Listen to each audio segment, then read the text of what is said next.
കശ്യപ പ്രജാപതിയിൽ നിന്ന് നമ്മൾ പഠിക്കുന്ന ഒരു കാര്യം നോക്കണേ. എത്ര നിർബന്ധിച്ചാലും കശ്യപ പ്രജാപതിക്ക് ഉറച്ചു നിൽക്കാമായിരുന്നു. തെറ്റാണ്, പറ്റത്തില്ല എന്ന് ഉറച്ചു നിൽക്കാമായിരുന്നു. പക്ഷെ അവിടെ കശ്യപ പ്രജാപതിയും നിർബന്ധിതനായി എന്ന് നമ്മൾ മനസ്സിലാക്കും. അതും ഒരു വീഴ്ചയാണെന്ന് നമ്മൾ മനസ്സിലാക്കും. ഇപ്പോൾ നമ്മൾ നാമമൊക്കെ ജപിക്കുന്ന, പ്രത്യേകിച്ച് വീടുകളിൽ താമസിക്കുന്ന ഭക്തർ, ഒരു പറയും കുടുംബക്കാർ നിർബന്ധിച്ചോ, അത്ര ഞാൻ നിർബന്ധിതനായി പോയി കഴിക്കാൻ നോൺ വെജ്, അല്ലെങ്കിൽ കുക്ക് ചെയ്യാൻ നിർബന്ധിതനായി പോയി. അവരിങ്ങനെ നിർബന്ധിച്ചോണ്ടിരിക്കുന്നു, ജപിക്കുന്നു. അവസാനം ഞാൻ ജപം നിർത്തി. ആർക്കാണ് പ്രശ്നം? നമുക്ക് തന്നെയാണ്. അവർക്ക് അറിഞ്ഞുകൂടെ ഇതിന്റെ മഹത്വം? നമുക്കറിയാമല്ലോ.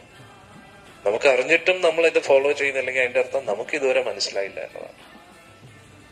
കുട്ടികൾ നിർബന്ധിച്ചുകൊണ്ടിരിക്കുന്നു, നോൺ വെജ് കഴിക്കണം, അല്ലെങ്കിൽ ഉണ്ടാക്കി തരൂ എന്ന് പറയാം. അതുകൊണ്ട് ഞാൻ നിർബന്ധിതനായി, ആ ശല്യം തീരട്ടെ എന്ന് പറഞ്ഞിട്ട്. അതായത് നോൺ വെജ് കുക്ക് ചെയ്യുന്നത് എത്ര ക്രിട്ടിക്കലാണ് നമുക്ക് ഇതുവരെ മനസ്സിലായില്ലേ. ഇപ്പൊ കുട്ടി പലതും പറയും, അതെല്ലാം നമ്മൾ കേട്ടോണ്ടിരിക്കുക. കുട്ടിക്കാലത്ത് കുട്ടി എന്തും പറഞ്ഞുകൊണ്ടിരിക്കും. ഈ കൂട്ടുകാരൻ എന്നെ അടിച്ചു, അവനെ കൊല്ലണമെന്ന് പറഞ്ഞു കഴിഞ്ഞാൽ ഉടനെ നമ്മൾ പോയി കുത്തിക്കൊല്ലുവോ?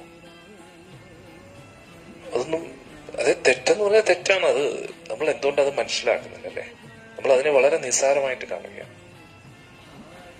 അന്നേരം കുട്ടികളിലല്ല പ്രശ്നം, നമുക്ക് തന്നെയാണ് പ്രശ്നം. കാരണം എന്താ, നമുക്ക് ഇതുവരെ മനസ്സിലായില്ല ഇത് എന്താണെന്ന്.